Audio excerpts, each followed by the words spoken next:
themselves because they don't think that we are telling them the truth. Talk about And we stand in front of that mic. Oh, it's just Wahida complaining again. Everybody else is happy because they just did a slide and they don't mind the foolishness. They just had a piece of chicken and it was good and they don't care about everything else. Mm-hmm. I can't do it, people. I can't do it. Had enough up to here with the foolishness because we are going to be held accountable for tomorrow. Hold on, Wahida, it's coming. And the reason that it's called the present because it's right here. And that's what you have.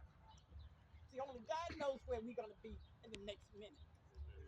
But right now, He's holding you accountable for what you were doing right now. All day. Right. And what is that? Ask yourself, what did I do today that's going to help somebody? Right. What you going to do tomorrow, only God knows. But I'm going to tell you, can't do it. Cannot smile and laugh and grin when it ain't funny. That's right. And if we don't do something now, we don't have to worry about later. See, I've had enough meetings. I've had enough of standing, right, and sitting in and all the other ends. But what are we going to do about that? See, because our children and our elders, we seem to not give a damn about it. We really don't. Right. Because when we as seniors are faced with astronomical rents, even when we don't have monies anymore, we on fixed income. Well, who gives a damn? But your rent is going up every year. Mm-hmm. But your pension isn't going nowhere. Mm-hmm. Your Social Security isn't going anywhere. Mm-hmm. But what are you doing about that? Naming buildings after people that have raised your rent Mm-hmm. and could care less about those developers that come and cause you not to be comfortable in your latter years. That's right. Millions. See, because I believe that when you suffer in silence, you suffer alone. Mm-hmm. See, I'm not going to be silent. Whether anybody comes up and be there, when I turn around, I know that God is still taking notice as to where you are. And only He will decide what it is that you will get for what you've done. God bless. Okay.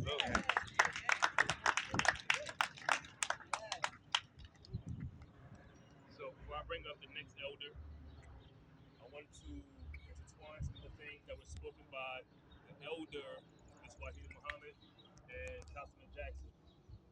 And in speaking on conversations that we don't collectively have enough, we have amongst our own little cliques, but we don't have as a community because everyone thinks that they have a bigger piece of the pie than they really have. You don't. How do I know? We're losing. We own nothing. We have nothing. We produce nothing. Mm-hmm. Majority of the time, we are never the manufacturer. We are barely, rarely, ever the distributor, but we are always the consumer. You can't be a community of consumers and then complain about where's my piece of the pie. You handed it away. Stop sticking your hand out, get your hand in the dirt, and produce. Mm. Stop sticking your hand out, dig it in the dirt, and produce. Stop, stop merely just being the consumer. I'm gonna say a speech that I give often when it comes to creating black economical wealth. If you own nothing, you have nothing. I don't care if there's a black owned business in another city, municipality, state, otherwise that you enjoy.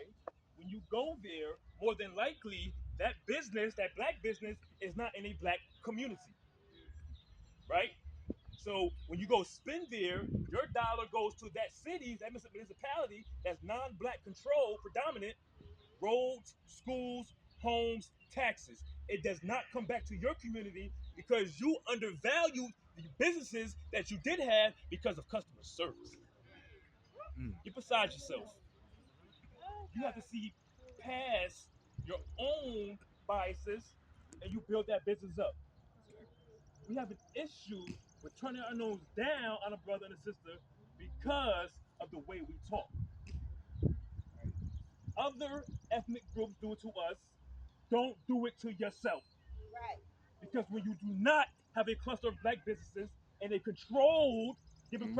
demographical area, the money must now be dispersed wide open outside your community. And not only do we need a cluster of black businesses to create economical wealth, it has to be businesses of value, essential value. What does that entail? Businesses that can employ. If it can't employ, it is useless to your community. If it cannot employ at minimum a dozen or more, it is useless to your community because only that business owner will benefit. You may got a product and a service, but they're not obligated to give back to your community. Mm-hmm. Why we got 5 Chinese stores on Broadway? How many of them are actually obligated to do more than just pay their lease? They take that economical wealth that you afforded them back to New York, and they spend it on their roads, their schools, their taxes, and their homes. And you're left with pork fried rice. But yet, but yet, but yet, we have establishments like Jacksonville. We have establishments like John Jacks. We have Mm-hmm. establishments like Mama's Kitchen and others Mm-hmm. that are just making it by, that are forced to provide you $5 fish sandwiches. No matter how good it is, she cannot scale from that. You know why? Because you're not the manufacturer of the product that she has to go buy.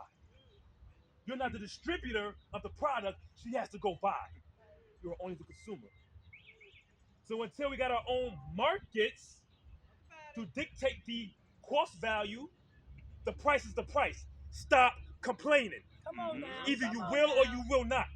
Yes. If we do not have a controlled cluster of black owned business in a controlled demographical area, such as essential infrastructures, essential institutions like a supermarket that can employ at minimum 20 to 50 people above minimum or above minimum wage to help keep your community members' lights on for at least one more month.